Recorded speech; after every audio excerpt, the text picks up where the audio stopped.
এবার বাংলাদেশ, চীন, পাকিস্তান হচ্ছে একজোট, মোদির কপালে চিন্তার ভাঁজ। কেন বাংলাদেশ নিয়ে আতঙ্কিত ভারত? ইসরায়েলে হুতিদের সর্বকালের সবচেয়ে বড় হামলা। ইসরায়েল বাড়াবাড়ি করলে আরও ভয়াবহ হামলা চালানোর হুমকি হুতিদের। ইসরায়েলের সাথে সিরিয়া প্রেসিডেন্টের গোপন আলাপ ফাঁস। মুসলিম দেশ হয়ে মুসলমানদের সাথে কি বেইমানি করতে চলেছে সিরিয়া প্রেসিডেন্ট? দেখছিলেন শিরোনাম, এবার বিস্তারিত।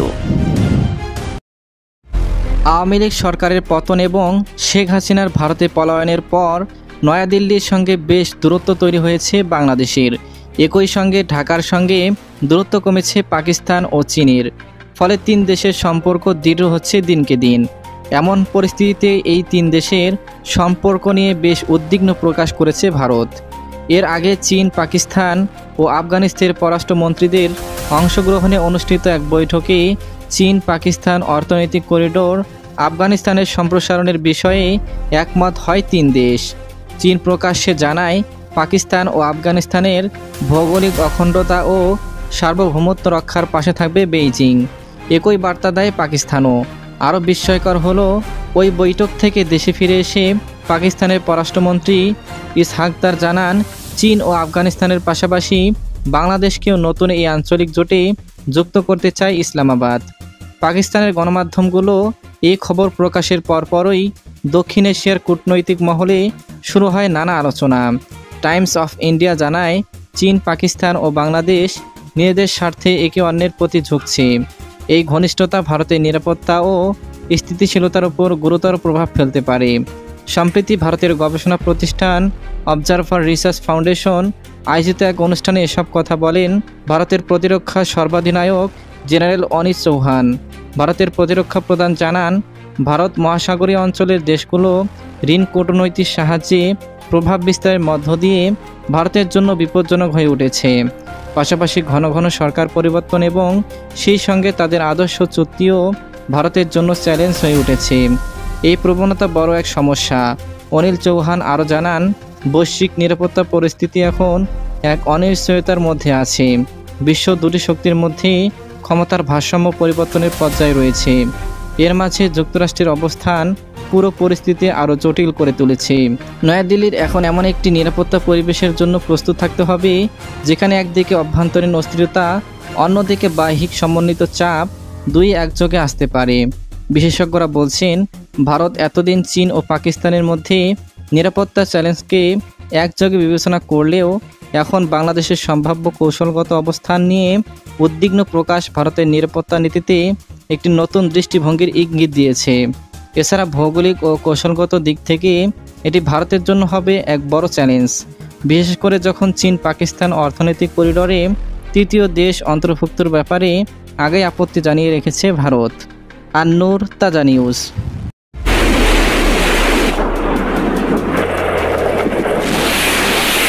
ইসরায়েলের ক্ষেপণাস্ত্র হামলার জবাবে এবার পাল্টা আঘাত হেনেছে ইয়েমেনের হুতি গোষ্ঠী।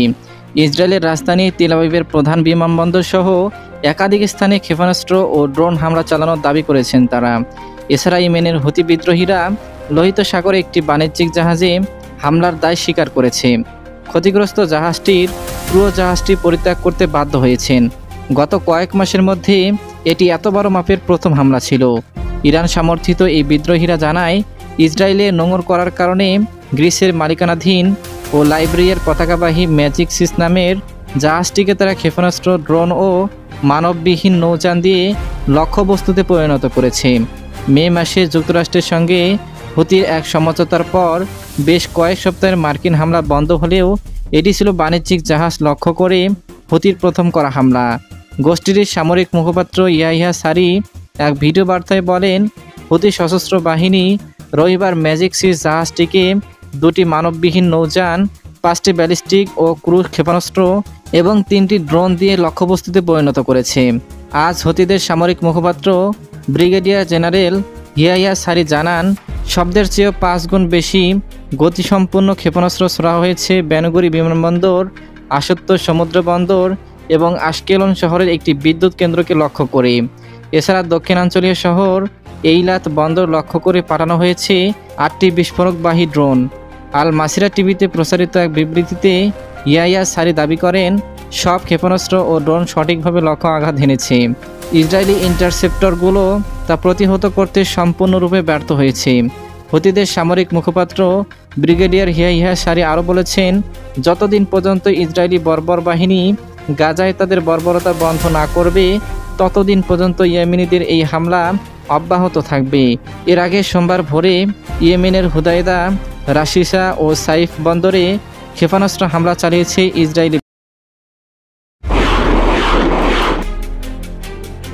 ইসরায়েলি কর্মকর্তার সঙ্গে সিরিয়ার প্রেসিডেন্ট আহমেদ আল শারার গোপন আতাত ফাঁস হয়েছে। তিনি সংযুক্ত আরব আমিরাতে ইসরায়েলের এক শীর্ষ কর্মকর্তার সঙ্গে গোপন বৈঠক করেছেন। বৃহস্পতিবার 10 জুলাই আল মায়াদি টিভির এক প্রতিবেদনে এ তথ্য জানানো হয়েছে। প্রতিবেদনে বলা হয়েছে, আল শারা গত বুধবার সংযুক্ত আরব আমিরাতের রাজধানী আবুধাবিতে ইসরায়েলের জাতীয় নিরাপত্তা উপদেষ্টা তোজাচি হানেগোবির সঙ্গে গোপন বৈঠক করেছেন। কূটনৈতিক সূত্রে এ তথ্য জানা গেছে। সূত্র জানিয়েছে, গত বুধবার সংযুক্ত আরব আমিরাতের রাজধানী আবুধাবিতে এই বৈঠক অনুষ্ঠিত হয়। আমিরাতের প্রেসিডেন্ট মোহাম্মদ বিন জায়েদের তত্ত্বাবধানে এই বৈঠক আয়োজিত হয়। প্রতিবেদনে বলা হয়েছে, আল শারা এবং হানেগোবি আলাদা ফ্লাইটে প্রায় একই সময় আবুধাবিতে পৌঁছান। এই বৈঠকটি দামেস্ক এবং তেল আবিবের মধ্যে চলমান গোপন স্বাভাবিকরণ আলোচনার একটি গুরুত্বপূর্ণ উন্নয়ন হিসেবে চিহ্নিত হয়েছে। সূত্রগুলো আরও জানিয়েছে, দামেস্কের নতুন নিরাপত্তা সংস্থাগুলোর সঙ্গে ইসরায়েলের পক্ষ থেকে একটি সমন্বয় গড়ে উঠেছে। বৈঠকের একটি প্রধান ফলাফল হলো, আল শারার ক্ষমতায় টিকে থাকার জন্য আন্তর্জাতিক সমর্থনের বিনিময়ে ইসরায়েল অধিকৃত গোলান হাইটস সম্পর্কে তার দেওয়া ছাড়। সূত্র আরও জানায়, সিরিয়া দখলকৃত গোলান হাইটসের 1/3 ফেরত চায়। প্রস্তাবিত দুটি পরিকল্পনার মধ্যে একটিতে বলা হয়েছে, ইসরায়েল গোলান হাইটসের 1/3 সিরিয়াকে ফিরিয়ে দেবে, 1/3 ইসরায়েল রাখবে এবং বাকি 1/3 25 বছরের জন্য ইসরায়েলের কাছে ইজারা দেওয়া হবে। আলোচনার আওতায় দারা, পুনিত্রা ও আস-সোয়েদা প্রদেশের 3টি নিরস্ত্রীকরণ অঞ্চল স্থাপনের পরিকল্পনাও রয়েছে। এসব অঞ্চলে সিরিয়ার সেনা ছাউনি থেকে ভারী অস্ত্র প্রত্যাহার করে শুধু হালকা অস্ত্র বহনকারী সেনা ও পুলিশ মোতায়েন করার শর্ত রাখা হয়েছে। একটি বিস্ফোরক দাবি হিসেবে সিরিয়া জানিয়েছে, লেবাননের ত্রিপলি শহর ও বোকা উপত্যকা সহ উত্তর লেবাননের কিছু অঞ্চল ঐতিহাসিকভাবে সিরিয়ার অংশ ছিল। এটি ফরাসি উপনিবেশের সময় লেবানন সংযুক্ত হয়। এই অঞ্চলগুলো ফিরিয়ে আনতে এবং তা একটি সামগ্রিক চুক্তির অংশ হিসেবে আলোচনায় অন্তর্ভুক্ত করতে চায় সিরিয়া। ইসরায়েল এবং তুরস্কের মধ্যে একটি আঞ্চলিক জলসম্পদ চুক্তির প্রস্তাবও আলোচনায় এসেছে। এর আওতায় ইসরায়েলকে ইউফ্রেটিস নদী থেকে পানি সরবরাহের জন্য পাইপলাইন স্থাপনের অনুমতি দেওয়া হতে পারে। এই বৈঠকের সঙ্গে ঘনিষ্ঠভাবে সম্পর্কিত একটি অন্য ঘটনা দেখা গেছে। সিরিয়া এক প্রভাবশালী ব্যবসায়ী ও রাজনৈতিক কর্মী সম্প্রতি ইসরায়েলি সংসদ নেটে সফর করেছেন। তিনি প্রেসিডেন্ট আল শারার পক্ষ থেকে স্বাভাবিকরণের আগ্রহ প্রকাশ করেছেন।